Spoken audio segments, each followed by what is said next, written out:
Hi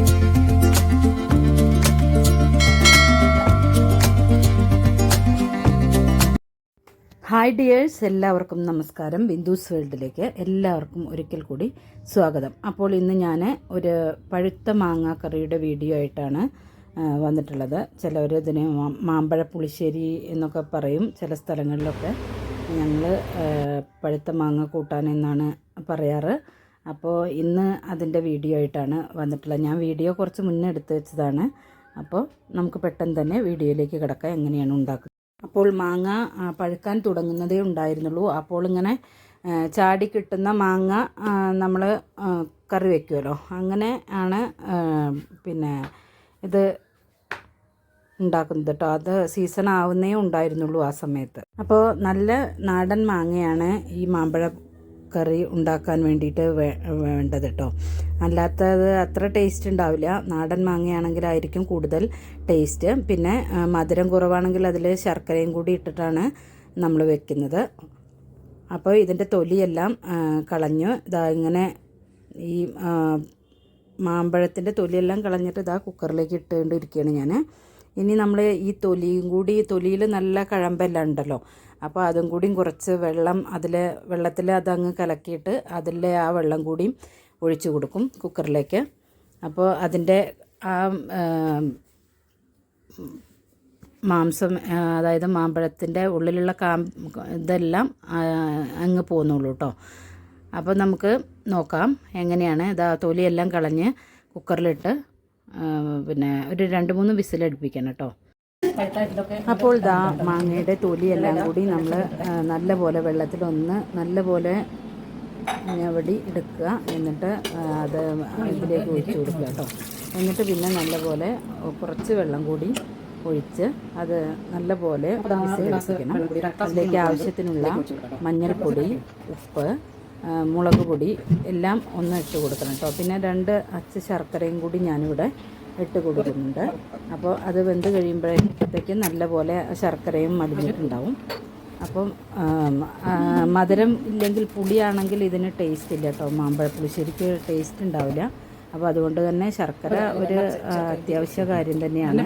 ആദ്യം മാങ്ങയൊക്കെ ഉണ്ടായി തുടങ്ങുന്ന സമയത്ത് തന്നെ മാങ്ങയ്ക്ക് മധുരം കുറവാകും.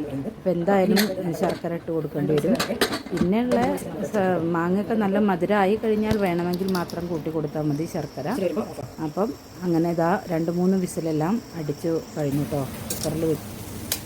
ഇനി നമുക്ക് മാമ്പഴ പുളിശ്ശേരിയിലേക്ക് ആവശ്യത്തിനുള്ള തേങ്ങ എടുക്കണം. ഞാനിവിടെ അത്യാവശ്യം നല്ല ഒരു 3/4 തേങ്ങ എടുത്തിട്ടുണ്ട്. അപ്പം തേങ്ങ ഇതിലേക്ക് നല്ല പോലെ വേണം കേട്ടോ. തേങ്ങയും പച്ചക്കടുകും കൂടി അരച്ച് ചേർക്കണം. നല്ല പോലെ അരച്ചെടുക്കുക. അതാണ് ഇതിൽ ഒരു മെയിൻ ഇൻഗ്രീഡിയൻ്റ് എന്ന് പറയുന്നത്. തേങ്ങയും പച്ചക്കടുകും അരച്ച ആ പേസ്റ്റാണ്. എന്നിട്ട് നമ്മൾ ഈ വേവിച്ച് വെച്ച അതിലേക്ക് നമ്മൾ ഇത് ഒഴിച്ചു കൊടുക്കണം, ഈ അരച്ച് വെച്ച തേങ്ങയും പച്ചക്കടുകും. അപ്പോൾ ഞാൻ കുക്കറിൽ നിന്നും മാങ്ങ വേവിച്ചത് ഒരു കലച്ചട്ടിയിലേക്ക്, മൺചട്ടിയിലേക്ക് ഒഴിച്ചു കൊടുത്തു കേട്ടോ. മൺചട്ടിയിൽ നല്ല ടേസ്റ്റാണല്ലോ. അപ്പം മൺചട്ടിയിലേക്ക് ഒഴിച്ചു കൊടുത്താൽ ഇത് 2 ദിവസം ഇരുന്നാലും ഒരു കുഴപ്പവും വരില്ല കേട്ടോ. അത്രയ്ക്ക് ടേസ്റ്റ് കൂടുകയേ ഉള്ളൂ. ഇത് വെച്ച് കഴിഞ്ഞ് 2 ദിവസം, ഒരു ദിവസം, പിറ്റേ ദിവസത്തേക്കാണ് നല്ല ടേസ്റ്റ് ആവുക.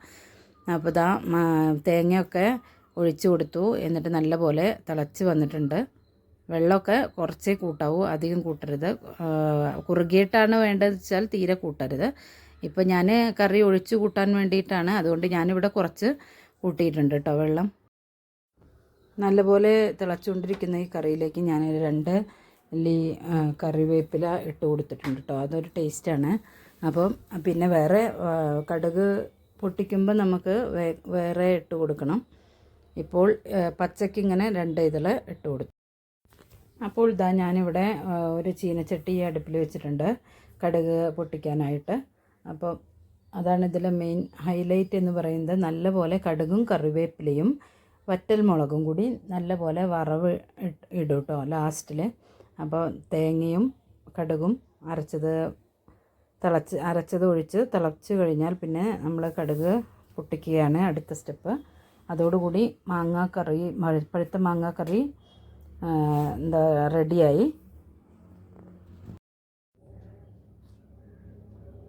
പിന്നീട് നമ്മൾ കറിവേപ്പിലയും കൂടി അതിലേക്ക് ഇട്ട് കൊടുത്തു കേട്ടോ. കറിവേപ്പില നല്ലൊരു ടേസ്റ്റാണ്. വീട്ടിൽ തന്നെ ഉണ്ടായ കറിവേപ്പില ആകുമ്പോൾ പിന്നെ പറയുകയും വേണ്ട കേട്ടോ. നമ്മൾ സ്വന്തം ഗാർഡനിലത്തെ കറിവേപ്പില തന്നെയാണ്. അപ്പോൾ പിന്നെ വറ്റൽമുളകും ചേർത്ത് കൊടുത്തു. ഇനി ഇത് നല്ലപോലെ പൊട്ടി തീർന്നതിന് ശേഷം നമ്മൾ കറിയിലേക്ക് ഒഴിച്ചു കൊടുക്കണം.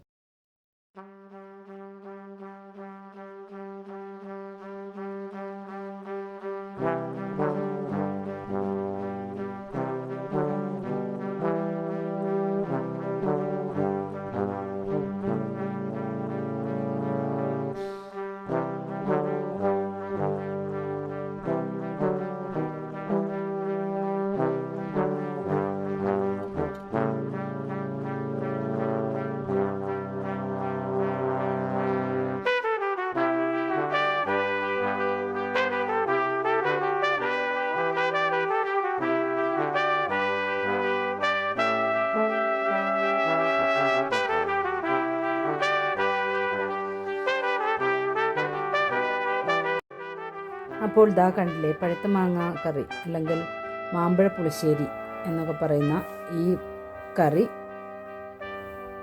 ഇവിടെ റെഡി ആയിട്ടുണ്ട്. അപ്പോൾ നല്ല ടേസ്റ്റാണ്. എല്ലാവരും ഒന്ന് ട്രൈ ചെയ്ത് നോക്കണം. പിന്നെ ശർക്കരയൊക്കെ ഇട്ടിട്ട് നല്ല അടിപൊളി മധുരമുള്ള കറിയാണ് കേട്ടോ. ഇപ്പം നമ്മൾ ഇത് വെച്ച ഉടനെ ആയതുകൊണ്ട് ഇതിൽ കുറച്ച് വെള്ളം ഒക്കെ ഉണ്ടാവും. കുറച്ച് കഴിഞ്ഞ് ഇത് നാളത്തേക്കാവുമ്പോഴത്തേക്ക് നല്ല ചാറെല്ലാം കുറുകി നല്ല ടേസ്റ്റ് ആയിട്ടുണ്ടാവും. അപ്പോൾ വീഡിയോ ഇഷ്ടമായാൽ എല്ലാവരും ലൈക്ക് ചെയ്യാനും ഷെയർ ചെയ്യാനും ഒന്നും മറക്കരുത്. വീണ്ടും നല്ല നല്ല വീഡിയോസുമായി ഉടൻ തന്നെ വരാം. Till then bye.